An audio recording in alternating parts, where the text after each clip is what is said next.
Hi friends, அனைவருக்கும் இனிய மாலை வணக்கம். இப்பொழுது வைகாசி திருநாளை முன்னிட்டு உவரி ஸ்ரீ சுயம்புலிங்க சுவாமி கோவிலில் உள்ள பதிவை தான் இப்போ பார்க்க போகிறீங்க. இதோ வைகாசி விசாகம் திருநாள். இது பிள்ளையார் கோயிலுக்கு போகிற வழி. இந்த வழியாக தான் போய் விநாயகரை தரிசிக்க போனோம். அதாவது கடலில் கால் நனைச்சிட்டு குளிச்சுட்டு, குளிக்கிறவங்க குளிப்பாங்க, கால் நனைக்கிறவங்க கால் நனைச்சிட்டு தெப்ப குளத்தில் அல்லது கிணற்றில் குளிச்சுட்டு விநாயகரை தரிசனம் பண்ணுறதுக்கு, இந்த கன்னி விநாயகரை கும்பிட்றதுக்கு இங்கே வரணும்.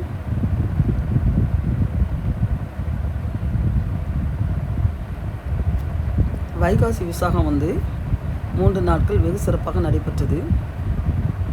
சுற்றுப்பட்டு கிராமங்களில் இருந்து அனைத்து பக்த ஜனங்களும் ஐயா ஸ்ரீ சுயம்புலிங்க சுவாமியை தரிசனம் பண்ணுறதுக்கு வருவாங்க.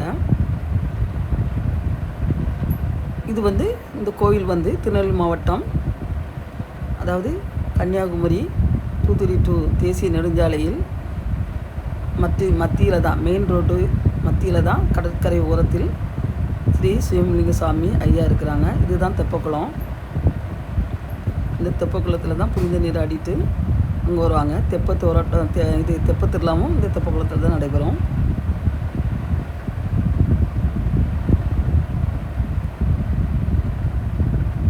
விசாகம் 3 நாட்களும் வெகு சிறப்பாக நடைபெற்றது. சுற்றுப்பட்டு கிராமங்களிலிருந்து அனைத்து பக்த ஜனங்களும் சுவாமியை தரிசனம் பண்ணிட்டு போனாங்க. திருநெல்வேலி மாவட்டம், தூத்துக்குடி மாவட்டம், கன்னியாகுமரி மாவட்டம், நாகர்கோயில், மலையாளம் சைட்லேருந்து எல்லாருமே ஆங்காங்கே தொலை தூரத்துலேருந்து ஐயாவை தரிசனம் பண்ணுவாங்க. அந்த காலத்தில் மாட்டு வண்டியில் தாங்க வருவாங்க. மாட்டு வண்டியில் நாங்கள் சின்ன குழந்தையா இருக்கும்போது அந்த மாட்டு வண்டியை லைனாக இருந்து எண்ணுவோம். 1 2 3 4 அந்த வண்டியை பார்க்கும்போதே வரும்போதே கண்கொள்ளா காட்சியாக இருக்குங்க. இப்போ காலப்போக்கில் காலங்கள் மாறிவிட்டதுனால இப்போ வண்டி வாகனங்கள், வேனு, டெம்போ, காரு, இந்த மாதிரி இதில் 3 நாள் இங்கே தங்கி இருந்து சாப்பிட்டு எடுத்து 3 நாளாக ஐயாவை தரிசித்து போவாங்க. காலப்போக்கில் இப்போ வசதி வாய்ப்புகள் அதிகமாக இருப்பதனால என்னவோ இப்போ காலையில் இரவு கிளம்புறாங்க, இல்லை இரவு அடுத்த நாள் காலையில் கிளம்புறாங்க. பௌர்ணமி நீராடிட்டு பௌர்ணமி தீர்த்தம் ஆடிட்டு கிளம்புவாங்க. இங்கே தான் முன் நுழைவாயில். இது பயங்கர கூட்டமாக இருந்தாலும் இந்த நுழைவாயில் நேரடியாக சாமி தரிசனம் பண்ண முடியாது. கம்பி கட்டி அந்த பக்கமாக சுற்றி தான் 2-3 லைன் சுற்றி தான் உள்ளே போக முடியும். பயங்கர கூட்டமாக இருந்ததுனால இதில் தான் சந்தனம் இருக்குங்க. பக்தர்கள் சந்தனம் எடுத்து பூசிட்டு பாருங்கள். அனைத்து பக்தர்கள் நெத்திலும் சந்தனம் இல்லாத வெற்றியே கிடையாது. சந்தனம் தான் சிறப்பு பிரசாதமாக இங்கே வழங்கப்படுகிறது. இது நுழைவாயில். பக்கத்தில் பேச்சியம்மன் கோயில் இருக்குது, பிரம்மசக்தியம்மன் கோயில் இருக்குது. பிரம்மசக்தியம்மன் கோயிலில் தான் சிவனந்த பெருமாள், முன்னடி பெருமாள் இந்த ஆலயம் இருக்கிறது. பிரம்மசக்தியம்மன் கோயிலுக்கு ஆவணி மாதம்தான் கொடை விழா கொடுப்பாங்க. அதுக்கு அடுத்தால சுடலை மாடன், பேச்சியம்மன், எசக்கியம்மன் ஆலயம் இருக்கிறது. இங்கே தேங்காய் பழம்லாம் வாங்கி சாமிக்கு அர்ச்சனை பண்ணுறதுக்காக தேங்காய் பழம்லாம் எங்கே வச்சுருக்காங்க. இங்கே பன்னீர், திருநீர், மாவு, பூ, பழம் எல்லாமே இங்கே இருக்குது. எல்லாமே எதுனாலும் வாங்கிடலாம். மக்கள்லாம் இடம் பிடிச்சி தங்குறதுக்காக எல்லாம் உட்காந்துருக்காங்க. பார்த்திங்களா, அந்த கம்பி வழியாக தான் போய் முன்னுக்கு போய் சாமி கும்பிட போனோம். இது இந்த ஆலயத்திற்கு சிறப்பு வரலாறே தனியாக உண்டுங்க. அதாவது தானாக தோன்றிய சுயம்புலிங்க சுவாமி இந்த திருத்தலம் அந்த காலத்தில் பல நூற்றாண்டுகளுக்கு முன்பு இந்த கிராமத்தில் ஒரு பகுதியாக யாதவ மக்கள் குடியிருந்தாங்க. அவங்க தான் பால் விற்பனை பண்ணிகிட்டு இருந்தாங்க. பக்கத்து கிராமத்தில் போய் பால் விற்றுட்டு வருவாங்க. அது அந்த காலத்தில் பனங்காடுகள் தான் பயங்கரமாக, அந்த கடற்கரை ஓரம் பனங்காடுகளும் பல முள் மரங்களும், பனங்காடுகளும் அடர்ந்த காடுகளும் முள் மரங்களும் பல வகையான கொடி வகைகளும், அதாவது கடம்ப வனக்கொடிகள் நிறைய பின்னி கிடக்கும்.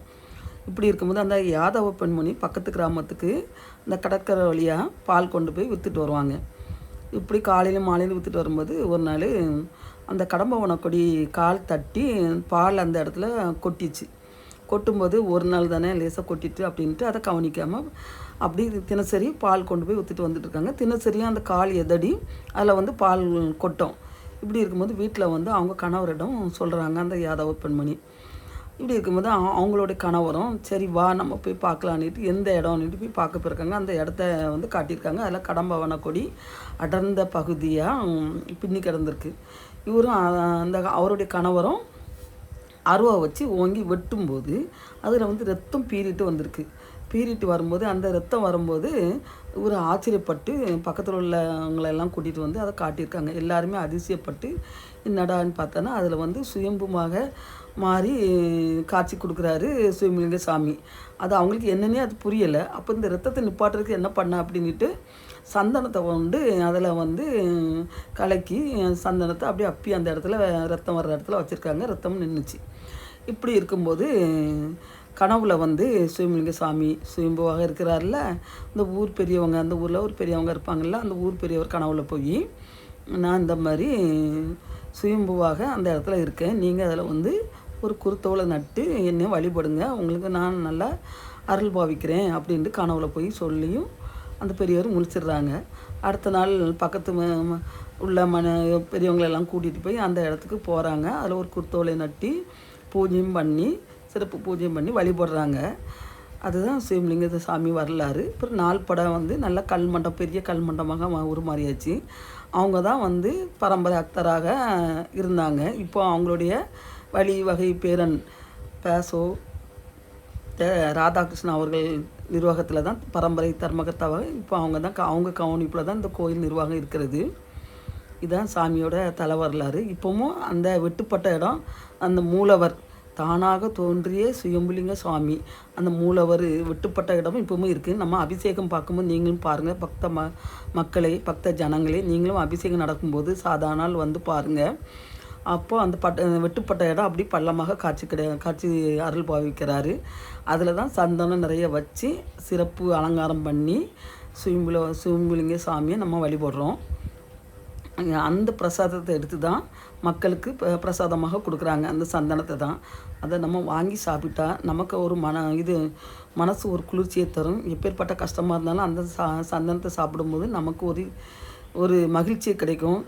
இது எப்பேற்பட்ட புண்ணியாக இருந்தாலும் அந்த நோய் தீர்க்கும் மருந்தாக அந்த சந்தனம் இப்பவும் இருக்குங்க. நீங்களும் வாங்க, அவருடைய அருளை பெற்று சொல்லுங்கள்.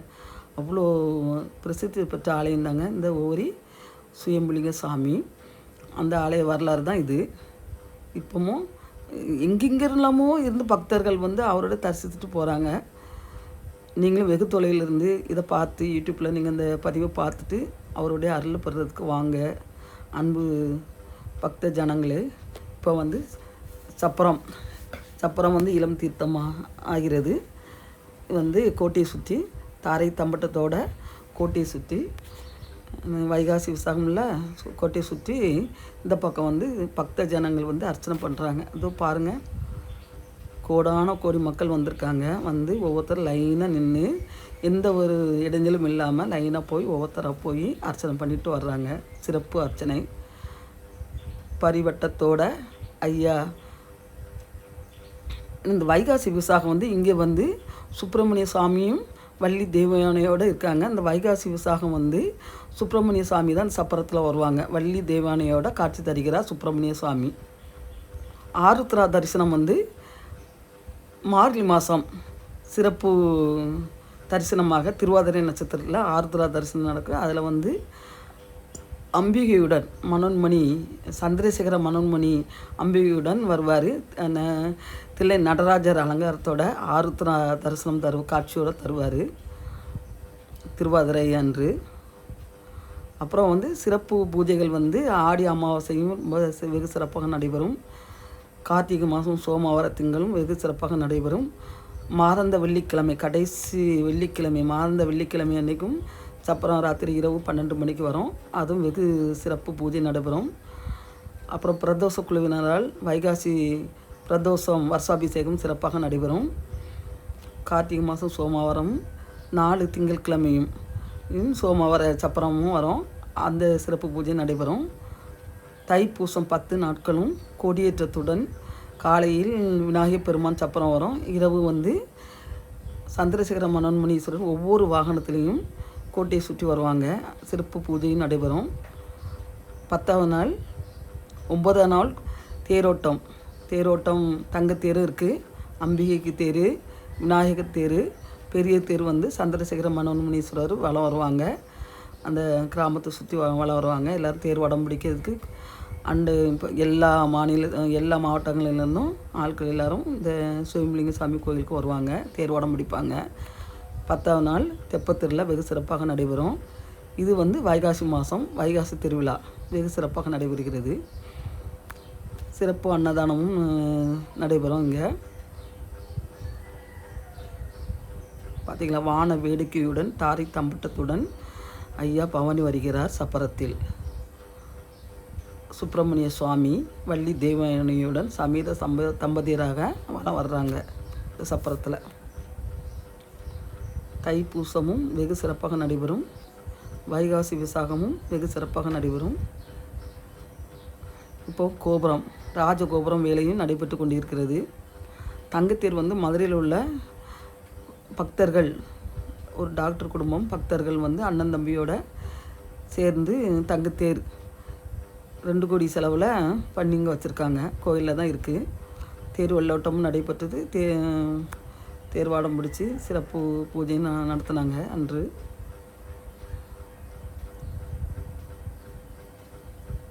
இந்த வைகாசி விசாரத்துக்கு நல்ல கொடை ராட்டினம், கொலம்பஸ் ராட்டினங்கள் எல்லாமே குழந்தைகளுக்குலேருந்து சிறியவர் பெரியவர் வரைக்கும் நல்லா என்ஜாய் பண்ணாங்க. இதுதான் விநாயகர் பெருமான் கோயில், கன்னி விநாயகர்.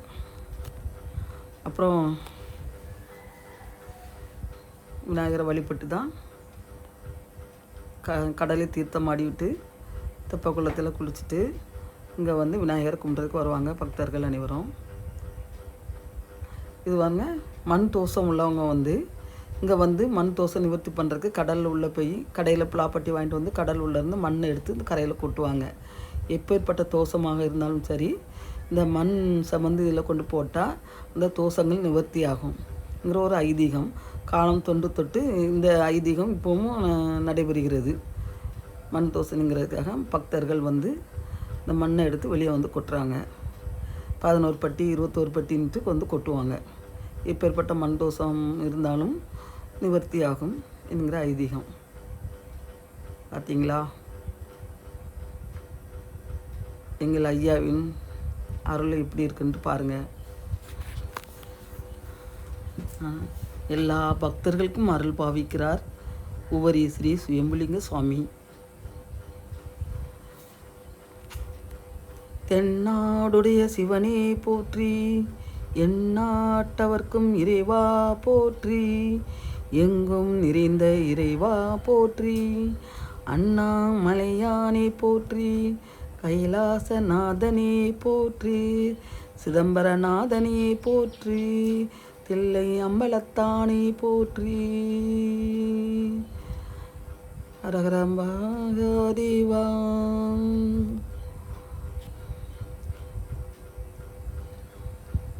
ஓம் நம சிவாய நமக.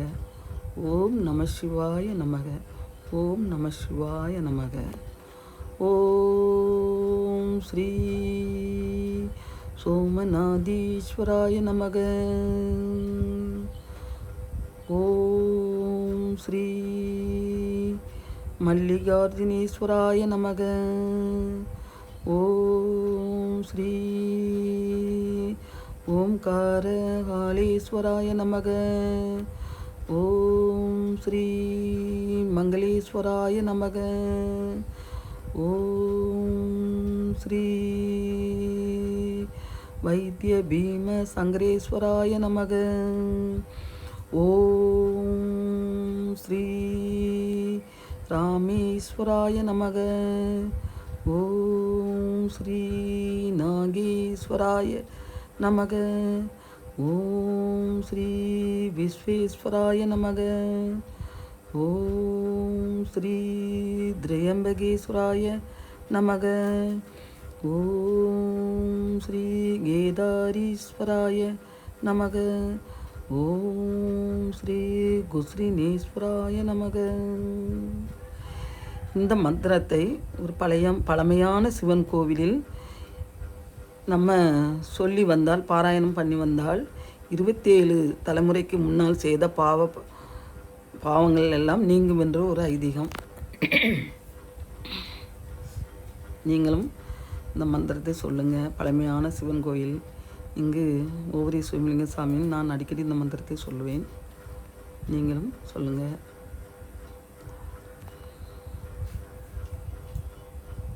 அன்பு சொந்தங்களே, ஸ்ரீ ஈசா சேனலை ஸ்ரீ ஈசா விலாக்ஸ் சேனலை சப்ஸ்கிரைப் பண்ணாதவங்க சப்ஸ்கிரைப் பண்ணுங்கள். அன்பு சொந்தங்களே, லைக் பண்ணுங்கள், கமெண்ட் பண்ணுங்கள், பெல் ஐக்கான் பட்டன் பண்ணுங்கள். அன்பு சொந்தங்களே, இந்த வீடியோவை ஸ்கிப் பண்ணாமல் கடைசி வரைக்கும் பாருங்கள்.